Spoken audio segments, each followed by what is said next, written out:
Hey, welcome to 1500ESPN.com. I'm Derek Wetmore. I'm going to share with you my 5 thoughts from Saturday's Twins game.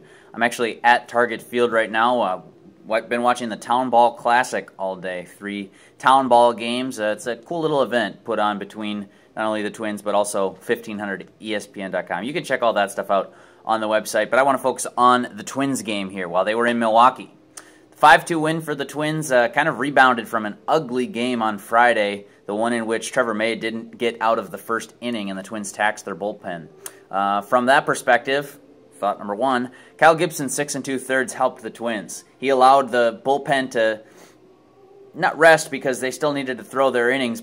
Blaine Boyer got 1 out, Casey Fiend pitched an inning, and Glenn Perkins pitched the 9th scoreless for his 24th save of the season. But it was important in the sense that if Gibson had done something similar to what May did the day before and got only 1 inning, well, now the Twins didn't exactly have a long man who was ready to go. They would have had to stretch and dig even deeper into their bullpen. It could have caused all kinds of problems. So 6 2/3 innings, 3 strikeouts for Kyle Gibson. He allowed 2 runs, and the Twins won 5-2. So you'll take that start from Gibson in that spot. Thought number 2, Torii Hunter hit a pair of home runs and a double, actually. He is climbing up the Twins' ranks. He is now in sole possession of 7th place on the Twins' all-time home run list. That's passing Gary Gaetti, who had 201 home runs in his Twins' career. Torii Hunter entered Saturday's game with 200 home runs for his Twins' career. I think it's 339 total home runs, including his Angels days and his Tigers days, if I'm not mistaken. But he hit 201 and number 202 to take sole possession away from Gary Gaetti there. He's got a little bit more climbing left to do, I believe. I think, if Torii Hunter hits 20 more home runs, let's just say maybe he plays another season and gets 20 more in his Twins career, he'll pass Justin Morneau for 3rd all-time on the Twins list. That's pretty incredible. Number 2 and number 1, he's not going to catch no matter how long he plays. Check out that stuff on the website, 1500ESPN.com, my 5 thoughts column.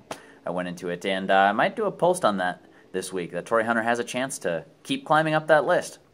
Let's move down 5 thoughts, though. Thought number 3, Eddie Rosario played center field for the Twins. He is the 5th center fielder for the Twins this season. That's right, we're not halfway through the year, and they've already used 5. Let's see if I can do it from memory, because they've got Rosario, Aaron Hicks, Byron Buxton, Jordan Schaefer, and Shane Robinson. That's 5.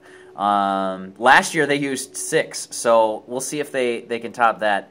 And if you remember, shortstop Danny Santana drew the majority of starts in center field for the Twins last year. Rosario went 0 for 4 at the plate on Saturday. Thought number 4, Eduardo Escobar with a big home run on Saturday. It's something you maybe don't hear every day, but he had a 3-run shot out to right center. It was part of a pretty frustrating inning, I'm sure, for Matt Garza, when he was able to get deep in counts, get ahead of Twins hitters, and just couldn't finish them off. Well, he had Escobar 1-2.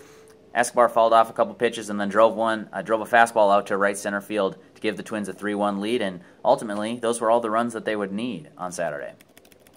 Thought number 5, I mentioned the Town Ball Classic, but go to our website, 1500ESPN.com. Check out everything from there. The broadcasts of the game, which actually broadcast on 1500ESPN on the airwaves, those can be found in podcast form probably by the time you're watching this video. Go to our podcast page, the on-demand section, and find out those Town Ball games. If you came here for some of that stuff, some pretty cool stuff. Not often do you get the kind of publicity and stuff for Town Ball, which is a pretty cool event. I'm actually recording this video as quickly as I can so I can get out and catch the 3rd game here of the Town Ball Classic between, let's see, who's this going to be? Lions Pub and St. Anthony on the Hogs. That'll be, that should be interesting. I'm going to watch it with Chris Reavers, who played in game number 1 for the Faribault Lakers. He actually got hit by a pitch, so Reavers, I was watching. That'll do it for this 5 thoughts video, though. Keep coming back to the website, 1500ESPN.com, for all your Twins analysis and opinion columns. I'll be recording a Touch 'Em All podcast on Sunday evening after the Twins game with Phil Mackey. Go to iTunes, subscribe to the Touch 'Em All podcast right now. If you like Twins talk, if you like anything in this video or my 5 thoughts columns, I think you'd really like the Touch 'Em All podcast. Generally, half an hour, 45 minutes to an hour of Twins chatter with a couple of baseball nerds, breaking down the Twins not only on a game-to-game basis, but also kind of bigger picture stuff. The last couple weeks we talked about Byron Buxton. I think we'll try to get off of that this week as Buxton hits the disabled list. But anyways, I got to sign off for this video. Go watch another baseball game here at Target Field. Thanks for coming to 1500ESPN.com. Until next time, I'm Derek Wetmore. I'll catch you later.